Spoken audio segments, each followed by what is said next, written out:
Hello students and welcome to Smartkidz tutorials. In this video we will be going through or understanding the subject of control and coordination.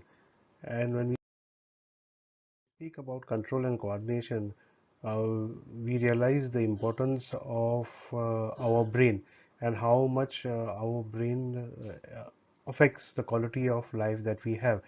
In our day-to-day life, we don't kind of lay a lot of importance on our brain apart from the studies that we do or for the um, work that we undertake.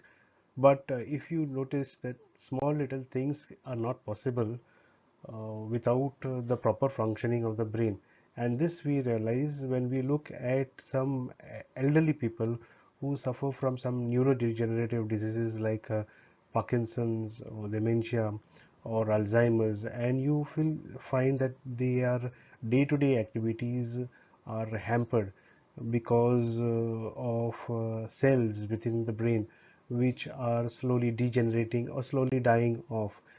The activities that seem fairly normal or easier will look very difficult for individuals who suffer from such neurodegenerative diseases which affect the brain and hence affect the quality of life. So in this chapter we look at how the brain is responsible for control and for coordination of various activities.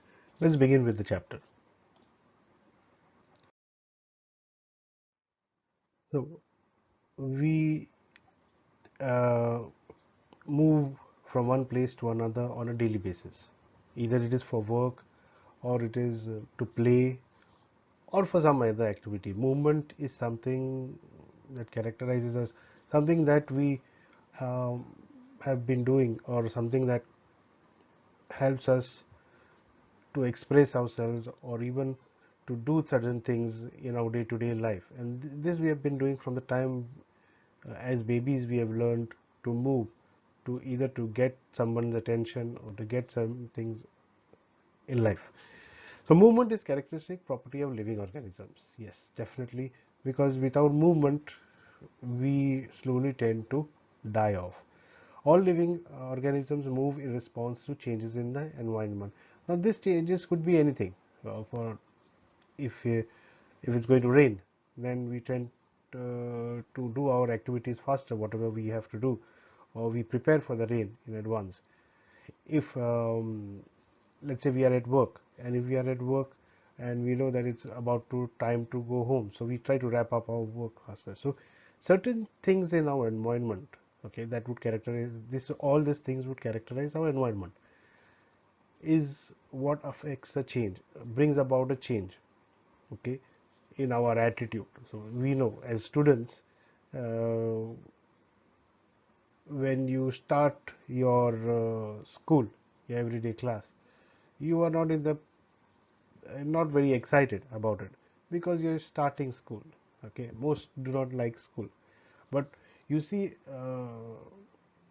the life that you comes into you when you know that okay, now the school is going to get over. Okay, though it is at the end of the day, you should be tired, but rather you are very excited. Okay, and as a result of which you don't tend to be tired or sleepy, rather you are very excited because you're going home. Okay, you're going out of the class. So all living organisms move in response to changes in the environment. Changes in the environment to which organisms respond and react are called stimuli. A very good example of this particular statement is you may have seen a touch me not plant. When you touch the touch me not plant, see what happens. Okay, it closes itself. So this is what we call as stimuli. Stimuli, something that you're doing. You're touching the plant, and as in response to your touch, the plant, the leaves are folding up. See, closing. And if you leave it like that, slowly they'll open up once again. This is something that you may have noticed. And there is another over here. This is something that some of you may have experienced when you have gone to the doctor when you're sick for some reason, and the doctor takes a small hammer, a very small hammer, okay, and he will hit it on your knee and at a particular point, and when he hits it, you, not so much, depends from one person to another, you will tend to automatically move your leg like that, the lower limb like this, okay. It depends from one individual to another how much you would respond and how much the doctor hits it. The doctor does not hit too hard, but what he's looking for are responses, okay. He is looking for whether there is any response in your lower limbs, and basically looking for whether your brain is functioning well or not. So the movement of body parts of organisms in response to the stimuli, carefully controlled and coordinated. All the activities that happen within our body, okay, they are carefully controlled by the brain and coordinated. Because if that does, when that fails, you have problems. You have neurological problems. Okay, so that's when you will need to visit a neurologist. Control and coordination is controlled by two things. One is the nervous system, and the other one is the hormonal system. So in this video, we'll be focusing only on the nervous system, and in the next video, we will focus on the hormonal system. Nervous system in animals. What is the nervous system? Nervous system is concerned with receiving of stimuli from the external and internal environment of the body. So whenever there is a change in the temperature, you tend to automatically feel that, okay, there is a change. If there is a lot of humidity in the air, you will feel humid. If it is too cold, you will feel, and automatically there's a response. If it is too cold, nowadays it's too cold, it's winter, okay, and during winters what happens is, during the night you tend to wear sweaters, or you tend to wear gloves if your hands are getting cold, or while sleeping you wrap yourself up in a blanket, okay. That is because you're feeling cold. You are reacting to the change in the environment, okay. Something has changed, the temperature has dropped, as a result of which your body is feeling cold, you are feeling cold, and to protect yourself against that, you are taking certain action. When you feel cold, all of a sudden, let's say you going out on a bike, and there's a chill wind that blows across. Suddenly what happens? You get goosebumps, you feel very cold, okay. So your body is reacting immediately to certain stimuli, and the stimuli over here is the chill blast, or for that matter, let's say you happen, some of us may have touched the silencer, maybe of a bullet, okay, and when you know what happens when you touch the silencer, it's hot, okay, it's hot. So when you touch the silencer, immediately you feel the burning sensation, and you tend to get your hands off, your fingers off, okay. That is a response that your body, means your body is trying to tell you that that is bad for you, that is bad for your skin, that will burn you. So but you do it instantly, you don't really have a lot of time to think, okay, that's hot, I should not be touching it. No, immediately. And then it registers to you that, okay, I should not be doing something like that, that is bad. Action of the nervous system are performed by highly specialized cells called neurons, which receive the messages and conduct them to the brain, where they are interpreted and then return to the concerned parts of the body. Now, we have cells all over our body. The cells that perform the function of transmission of these messages to and fro within our brains and so are referred to as neurons. Okay, so these are specialized cells. Okay, having specialized functions. Function of transmitting messages. Okay, messages in certain format that the brain can then interpret or understand, and then help the brain once again send message to that particular part of the body to carry out certain tasks in response to the stimuli, that the body has experienced or the brain has been able to read. Okay, these neurons are part of a nervous tissue. Okay, we know that tissues are part of the organ system, that is the brain, but these tissues are made up of cells. These neurons, many neurons together make up this neuron tissue, and this nervous tissue, the nervous system that we call it. So it's very organized, very complex as well.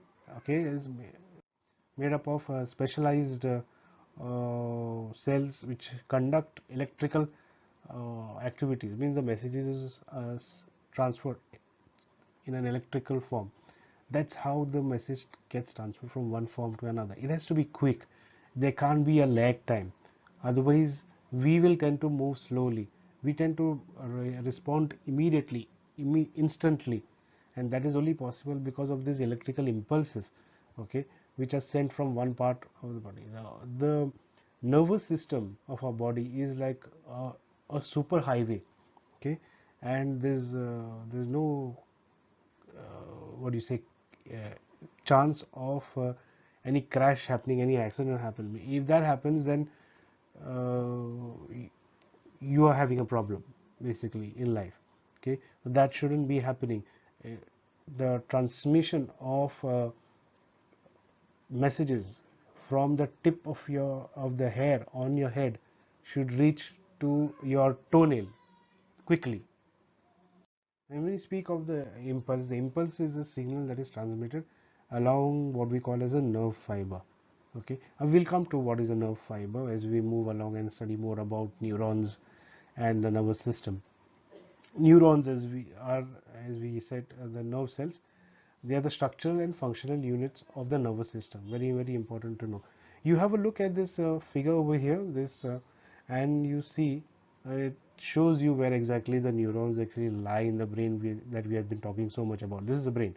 So you have these neurons, okay? The many neurons like this form the nervous system, and these neurons are present inside the brain. So then each of these neurons, okay, have different parts, and we'll be learning about that. We'll be learning about what are the different parts of the neuron and what functions do they carry out for to help this day-to-day activity that we carry out. Okay,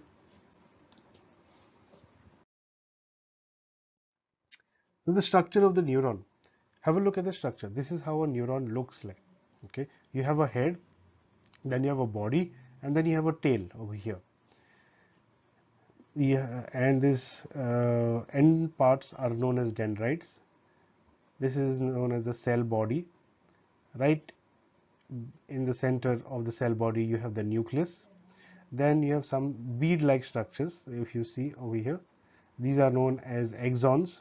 Okay, then you have nerve endings right at the end, and they have specialized functions. They are there to carry out certain functions. So you have the cell body. Begin with the cell body, which is which is this one part. Okay, this part is a cell. So this cell is rich in cytoplasm, responsible for various activities, and has a spherical nucleus right in the center. So that is like the brain of that cell. Okay, that for various proteins, messages, and so forth. Then you have the dendrites. Over here you can see web-like structure over here. These endings, okay, and these are short branch tips, okay, of nerve cells stretching out from cell body. And they detect information of the see this information within the axon is transferred as an electrical impulse, okay, as an electrical message. But once it leaves this axon, sorry, the neuron over here, then this electrical message is converted at the tips over here as a chemical message, because it helps in transfer of the message quickly. This chemical message is then received by these dendrites once again. Okay. Then we come to the axon. These bead-like structures, these are axon. These are actually long cylindrical structures, okay, arising from the cell body. And the information that is received by the dendrites from the cell body is then transferred to the axons, and from axons it goes to the nerve endings. Okay, so it travels. This is like pathway or a highway for the message inside each neuron through the axon and reaches the nerve to reach the brain. So the nerve ending is this part, and is the branch ending of the axon, just like this one. Okay, but is the, you can see, call it the legs also of the neurons, and it helps in neurotransmission. So information is actually received at these dendrites. The dendrites actually convert the chemical message into electrical message, and from there it moves into the cell body through the axons. It moves to the nerve endings. All the way through it is electrical message. Once it gets out of the nerve endings, it gets converted into a chemical message that is received once again by the neighboring neuron cell or by the dendrites of the neighboring neuron cell. Okay. Neurotransmission. So part of neurotransmission we have already discussed. When we speak about neurotransmission, is like the relay of message from one neuron to another neuron, and it forms like a chain. So from one neuron to another neuron, and there's many of these, millions of these neurons then coordinate to send that message to the brain, the point where the message is decoded, and certain response is then elicited with respect to the information that has been relayed by these neurons. So you see over here, before we go through, read through this, what is it? You have a small child, a girl, who is acting as per her age, trying to investigate what it is, and she happens to put a hand on to a pan on the gas stove. So that obviously would be hot, we assume. That is why it is being showed over there. And you have a look, the sensory neuron present within a fingertips of the hand would detect the heat, or probably not the hand, we are talking about this particular, yeah, okay, this hand, correct. That would be relayed from here to here, have a look, to the interneuron, which would be over here, and then from there it goes to the brain. Okay, and from brain it gives message to the motor neuron. Now motor neuron are under voluntary control, so motor neuron helps us to move our hand or to move our legs and so forth. So immediately this message is sent to the motor neuron that remove your hand, okay, otherwise we're going to have a problem. So this is how the neurotransmission works. It's not just in case of dangers, but in many cases, the activities that we carry out. Okay, neurotransmission is seen throughout the day, almost 24/7, that it goes on continuously. So it's the traveling of impulse to the brain through the nerve cell. That is what neurotransmission. We've discussed this in the previous slide. Impulse is the signal transmitted along a nerve fiber. Any change in the environment is detected by the specialized step of the nerve cells called dendrites in the form of a message. We have seen dendrites receive the message, chemical message is converted to the electrical message. Dendrites are present in the sense organs. They are like the tips of the nerve that are very sensitive. So the message acquired sets off a chemical reaction which creates an electrical impulse. Electrical impulse travels from the dendrite to the cell body and then along the axon to the nerve ending. Exactly what we discussed in the previous slide. And this process goes on from one neuron to another neuron. Even now, as I'm speaking, okay, there are number of neurons that are fired up in my brain, and they are kind of guiding me or leading me without me having to think that okay, this is what I have to do. So it comes very quickly, fast. Each of these many of millions of these neurons are coordinating to carry out a process that looks very easy, very simple for us, but it is actually not that simple. Moving on, continuing in the same thing for neurotransmission, we have a look at this diagram over here, and you see these are, have a look, see there's a right, this would be what we call as the nerve ending, and the nerve ending, the electrical message is coded in the form of chemical message and then just released, and this chemical messages are received by this sensory receptors, as we call them, on the dendrites, and these are the dendrite openings, and the dendrites will then decode this electrical message, or rather convert them into electrical message and immediately send them. So it doesn't go on so slowly as you may see, and a lot of this chemical message is actually generated, because how much of it actually goes through depends. Okay, so with age what happens is, many of this time this chemical messages, okay, the amount of chemical that is released reduces, as a result of which many of our activities slow down. A lot of it is seen in case of Parkinson's and other neurodegenerative diseases that slow down individuals, cause tremors in them, loss of memory, unable to walk, slow activity, or bent posture, and all this, many activities that we see in very old age people, especially those who are 70 and above. Okay, the older you are, the cells, the neurons become weaker, many die off, and part of the aging system, you can say. So synapse, we see is a gap. There's a gap. This is a nerve ending, and this would be a dendrite of another neuron cell, but there is a gap. They are not attached to each other. Rather, there's a gap. Okay, and this gap is known as synapse. Okay, the gap between two nerve cells across which impulse pass to reach the next nerve cells. So chemicals are released at the nerve endings. They cross the synapse and start a similar electrical impulse in a dendrite of a next neuron. And this process goes on till the message is received at the target place. A similar synapse allows delivery of impulses from neurons to other types of cells, such as muscle cells or glands.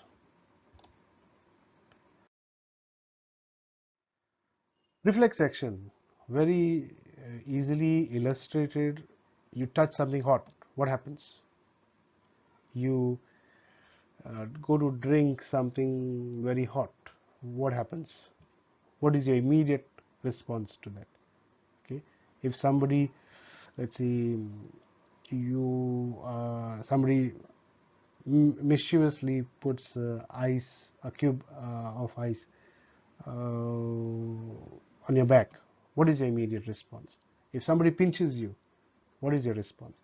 And this is all the response that you would by now you would have imagined for all these activities that I told you about. This response becomes part of what we call as a reflex action. Okay, immediately, there's no time to think, you just respond instantaneously. If somebody looks to slap you, what would be your immediate response? To close your eyes. First thing, to close your eyes. Next would be to raise your hands to protect yourself. Do you think you get the time to think to close your eyes or to raise your hand against somebody who's planning to hit you? No, that is very instantaneously. After you have raised your hands and after you have closed your eyes, you tend to realize, okay, I'm in danger. But if you tend to realize so late that you are in danger, how is that you are taking certain protectionary measures, such as closing your eyes or raising your hands to protect yourself? That's why this reflex action comes into play. So reflex action is the extremely quick, automatic, sudden action in response to something in the environment. Examples have been given over here. Immediately pulling back of fingers after touching a hot plate, as seen in this figure over here. Closing of eyes when flashed with high intensity light. Yeah, sometimes some people mischievously to torchlight they put on your eyes. What do? Try to move your face away from it or close your eyes. First you would close your eyes, then move your face away from it. Salivation when hungry, that you see, like if you're too hungry, especially if you've seen one of your favorite dishes. Part of reflex action.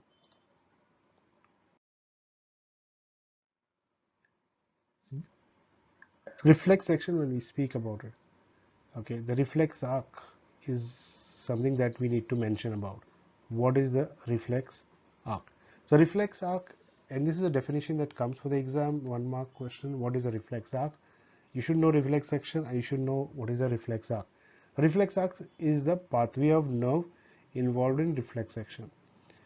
So it is a you would say, is it different from the pathway that we have discussed right now? Yes, it is, because it has to be quicker than what we've discussed is already quick, but this has to be really quick. Okay, instant. There's no time to think about it. Instant action, instant response. That's how the reflex arc works. So the reflex arc is a pathway of nerve involved in a reflex action. What does the reflex arc involve? Let's have a look at that. Okay, so it involves the receptors. Receptors is where the impulse is felt.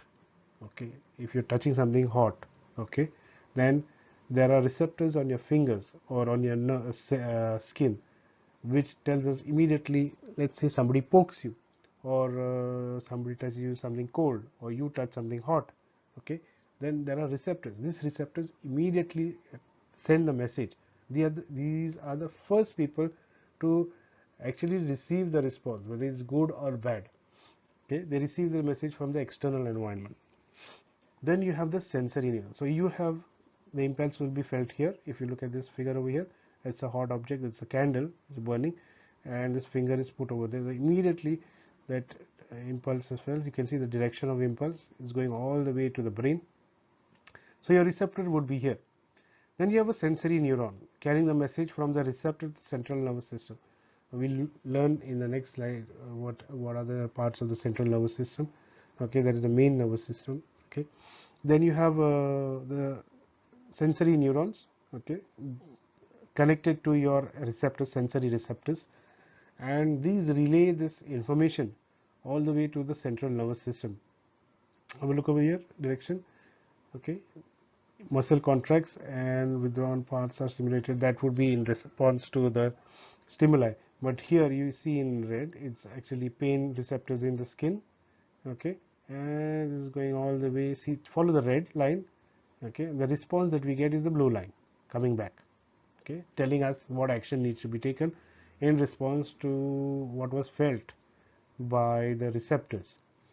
So this red line goes over here. Okay, and this is part of the sensory neuron carrying the message from the receptor to the central nervous system. Now the central nervous system, okay, processes the message and sends the impulse of the part of this central nervous system over here. So it processes the information, identifies whether it's good or bad, danger or not danger, safe. Okay, and that information then is processed, and the message to take action or not is relayed back, and this is in blue line, you can see. Okay, and that is actually sent to a motor neuron, not a sensory neuron.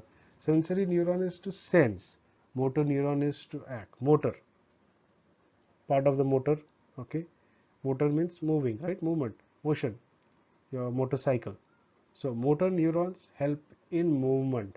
So the message now from the sensory receptors have gone to the motor, or the sensory neurons have gone to the motor neuron, saying, okay, move, it's dangerous, it's going to cause us harm. Okay, so this is what immediately the muscle contracts and withdraws the hand from there, and this happens quickly. We are doing it very slowly over here, but that much time is not there. We need to so effector is, you see, what happens, the response system to the effector. Effector is the response against the stimulus. So we started with the receptors which receive the response, and effector are those which react in response to the stimulus. So that is the effector, removal of the hand. There are different parts of the reflex arc which you need not know. Cell body of the efferent neuron, that is the neuron that is receiving the message, and then you have the efferent, okay, that is with an E, this is with an A, that is sending the message to the motor neuron, telling it what needs to be done. Central nervous system. So you have the central nervous system, and the central nervous system consists of the brain and the spinal cord. So this is the brain and this is the spinal cord here. Okay, it consists of the brain, and that's the central nervous system. So you have two types of nervous system, basically central nervous system and peripheral nervous system. Peripheral nervous system, just give you a brief knowledge on that. Peripheral nervous system consists of all the nerves which are at your ends, like in your fingers and so forth, your toes, feet, hands. These are form part of your peripheral nerves, including those which are closer to your skin, okay, part of your sensory receptors. But here we are focusing only on the central nervous system. Central nervous system consists of your brain and your spinal cord. So the central nervous system receives the message from all the parts of the body and integrates it. So it collects the information, makes sense of it, stores it, and also processes it and gives further orders what needs to be done next. The spinal cord is a long tubular bundle of neurons which carry information between the brain and the rest of the body. Okay, the brain is the main part, but brain also needs like a highway or a metro system where information is. It's more like a transport system. You know, you have this. This is your main. You can say like bus stand. Okay, from your bus stand, there are buses going all over the place. Okay, you have a bus stand, and from there it will go to different places. Buses go to different places, and these are different routes, you can say. Okay, and this spinal cord is a major highway, you can say, of this particular route. The human brain has to be protected, because if it is damaged, the person can die, or the person can become disabled for life as well, or certain activities of that person could be hampered for life. So the human brain, to make sure that it is protected, it is covered in a bony box inside which the brain is contained in a fluid filled balloon which provides shock absorption. So when you hit your head, what happens is your brain does not get damaged instantly, but you will feel that sensation moving on your head, moving around. That is because the fluid in which the brain is actually situated or floating shakes. The brain is very sensitive. Small damage can be disastrous. So to prevent any shocks from happening and hitting your head slightly here and there, it is important that it is safeguarded. So double measures are taken. First is you just fill in a fluid filled area so that any shock is absorbed by that fluid, and also it is in a bony structure, the head part. Okay, so uh, if it hits, that's hard, right, hard bony part, it still protects the brain which is inside you, okay, which is your CPU, okay, central processing unit of your computer, of your body.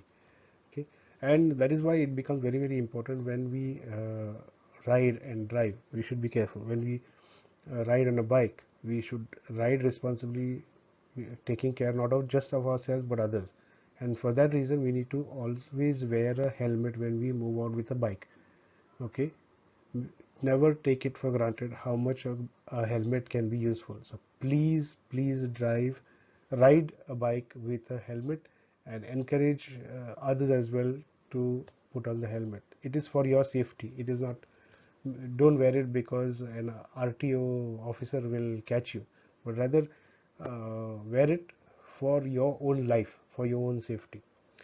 When you drive a car, okay, I'm guessing most of you may not be driving a car, but when you drive a car, please wear the seat belt. Very important, because when you happen to, somebody bangs you from behind or you happen to crash, the natural tendency is for you to fall forward, okay, and hit your head. So when you have the belt across, you tend to stay protected. So please ensure. Also, it protects your spinal cord. The spinal cord, which is this part, if you break your spinal cord, you become paralyzed for life. You could even die. Okay, so it is very important to take care of your spinal cord as well. Human brain. So coming to the last part of this video, that is we speak about the human brain, and it's here it says it consists of three major parts: forebrain, which is this part. Then you have the midbrain, which is around this area, and then you have the hind brain, which is around this part. Okay, so otherwise these are separated out as frontal lobe, parietal lobe, occipital lobe, which is behind, and you have your temporal lobe. Okay, your side temples, this is your temporal lobe. This front part is your frontal lobe, right on top somewhere over here. Okay, and this part is your parietal lobe. Then your occipital lobe is behind. Okay, which connects to your neck. Okay, and yeah, and so this is the temporal lobe.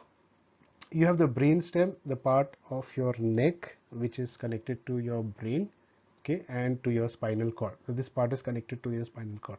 Very, very important. If you, when somebody is hanged, that is the time this brain stem is broken. Okay, it breaks, and if it breaks, then the person dies instantly because the oxygen to the brain is cut off. You have the cerebellum over here, another important part. So forebrain, okay, the front part is the part that is the main thinking part of the brain, okay, which allows you to think and analyze, be rational in thinking. There are separate areas of the forebrain which are specialized for hearing, smell, sight, etc. So this part very important. You have involuntary actions of the brain which are not under our. So you have voluntary and as well as involuntary. Voluntary is something that you can do by yourself. It is under your control. And involuntary is something that is not under your control, like your heartbeat, okay, is not under blood pressure, not under your control.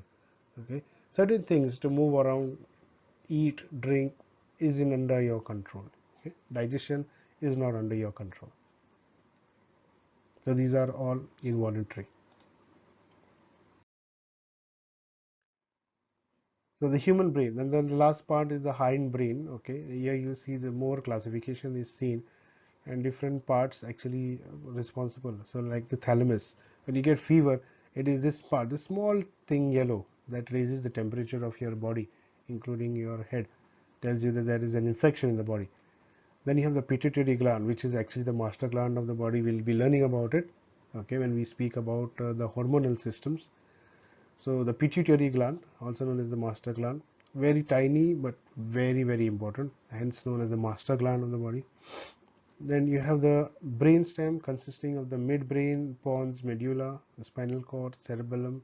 Cerebellum of the hindbrain controls balance, posture, and smooth movement of muscles, so helping you sit properly, stand properly, walk properly. That is, cerebellum is involved in that, balancing properly. Medulla of the hindbrain, that's the medulla over here. Okay, and controls heart rate, breathing. So basically all involuntary actions are controlled by medulla. Reflexes such as sneezing, swallowing, vomiting, etc. Okay, this part also becomes very important because if you hit somebody, somebody could turn blind as well in this part. Okay, so this is about the human brain.